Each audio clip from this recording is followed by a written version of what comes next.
What does it mean to be a strong man? We're often shown this image of a guy who walks into a room, speaks fast, speaks confidently, and immediately takes control. He talks over people, he fills every awkward silence, and he's always ready with a witty comeback or a sharp argument.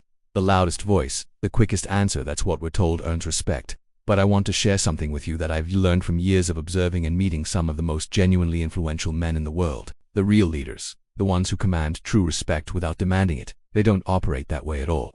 Think about the most respected person you know. Do they rush to prove a point? Do they interrupt others to get their opinion in first? Chances are they don't. The most powerful men I've ever met possess a quiet strength. They aren't in a hurry. They listen more than they speak.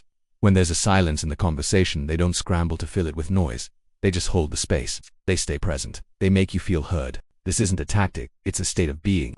The problem for most men isn't a lack of communication skills. We're told to practice public speaking, to learn negotiation techniques, to be more assertive. And while those things have their place, they don't address the root issue. The real issue is that so many of us live in a constant state of mental defense. From the moment we wake up, our minds are racing. We're defending our ideas, our status, our decisions. We're anticipating judgment, preparing for arguments that haven't even happened, and fighting invisible battles inside our own heads. And when your mind is always in defense mode, you can never truly be present. You're not in the room. You're in a war room in your mind. You can't connect with others because you're too busy protecting yourself. This constant mental tension drains our energy and robs us of our natural authority. So, how do we break free from this cycle? It starts with understanding a fundamental principle of leadership. There's a saying that gets passed around in high-level leadership circles, and it's profoundly simple. Calm is contagious. Think about that for a moment. When a crisis hits, who do you look to? Not the person who is panicking or shouting orders, but the one who remains calm. Their composure spreads to everyone else. It creates an atmosphere of stability and trust. We've been conditioned to see calmness as weakness or passivity, but it's the exact opposite. Calmness is the ultimate proof that you are in control, not of the situation, not of other people, but of yourself. And self-control is the foundation of all genuine power. You don't need to learn 1,000 new speaking techniques to be a better leader or a more respected man. What you need is to become more grounded, more centered in yourself. This isn't about being quiet, it's about having a quiet mind. There's a critical distinction we need to make. A man who is trying too hard to be powerful tries to take up all the space in the room. He wants his voice to be the loudest, his presence to be the biggest. He wants to dominate the environment. But a truly strong man doesn't need to take up space, he holds the space. He creates an environment where others feel safe to think, to speak, and to be themselves. He provides the anchor, the calm center that allows for productive conversation and clear decision-making. His strength isn't in his volume, it's in his depth. And that deep, grounded strength begins with one surprisingly simple, practical skill. It's not some abstract spiritual concept. It's a 3-step process you can start practicing today. No fluff, just a clear, masculine discipline. The first step is to listen. Now, I know what you're thinking. I listen all the time. But do you really? Most of the time, when someone is talking, we're not actually listening to what they're saying. We're hearing their words, but our mind is already racing ahead, formulating our response. We're thinking about how what they're saying affects us, how we can counter their point, or what smart thing we can say next. That's not listening. That's waiting to talk. True listening is an act of discipline. It means when someone else is speaking, you actively quiet your own inner monologue. You stay still in your mind.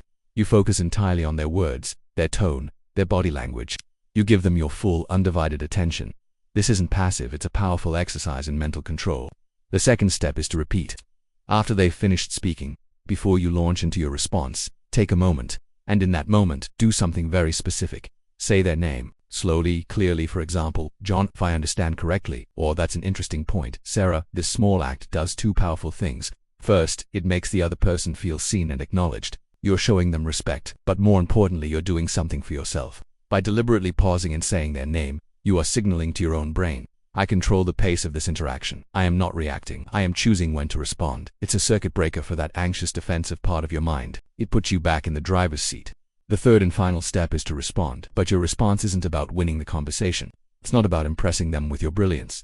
Your goal is to respond with one clear question or one calm statement. Your objective is not to dominate, but to understand and connect. A question like, can you tell me more about that? Or a statement like, I appreciate you sharing that perspective, shows that you were actually listening. It builds trust. It moves the conversation forward constructively. Strong men don't speak more. They speak at the right moment, with the right intention. Their words have weight because they are chosen carefully, not thrown out carelessly. I want to share a bit of my own story with you because I didn't always understand this. For years, I believed the myth. I thought that to earn respect, especially in my career, I needed to be sharper, faster, and louder than everyone else. I was always in a rush to prove myself. I'd interrupt people to show I had the answer. I'd talk fast to project confidence. I'd stay up late preparing counter-arguments for meetings. The harder I tried, the more tense and exhausted I became. My shoulders were always tight. My mind was always buzzing. And ironically, the more I tried to control everything, the less respected and the more out of control I felt. The turning point for me was when a mentor, a man I deeply respected for his quiet authority, gave me some simple advice. He told me to just slow down. Slow down my breathing. Slow down my speech. Slow down my need to react. At first it felt incredibly unnatural. My mind screamed at me to jump in, to prove my worth. But I stuck with it. I started practicing that 3-step process. Listen, repeat, respond, and everything began to change. As I became more present in conversations, they became deeper and more meaningful. People started opening up to me in ways they never had before. Because I was calmer, the decisions I made became clearer and more thoughtful. Most importantly, I started to respect myself more. I was no longer a slave to my own anxiety and defensiveness. I felt a sense of inner peace and strength that I had never known. Here's the secret no one tells you. Presence isn't just a communication tool. Presence is a profound form of self-respect. When you honor the moment you're in, you are honoring yourself. So, I want to leave you with a challenge. Forget trying to change your entire personality overnight. Just focus on one small, manageable action. In the next 24 hours, I want you to have a conversation with one person. It could be a coworker, a friend, or your partner. And in that conversation, practice what we've talked about. First, truly listen. Quiet your mind and just absorb what they're saying. Second, when they're done, pause and say their name. Reclaim control of the pace. And third, respond with one calm, clear question or statement. Don't do this to impress them. Do this for you. Do it to feel what it's like to build strength without noise. To command respect without demanding it. This is the path to real authority. The kind that comes from within. Because calm isn't weakness. Calm is power. Thanks for watching. If this idea resonates with you, give this video a like and subscribe for more content on building real, grounded strength. I'll see you in the next one.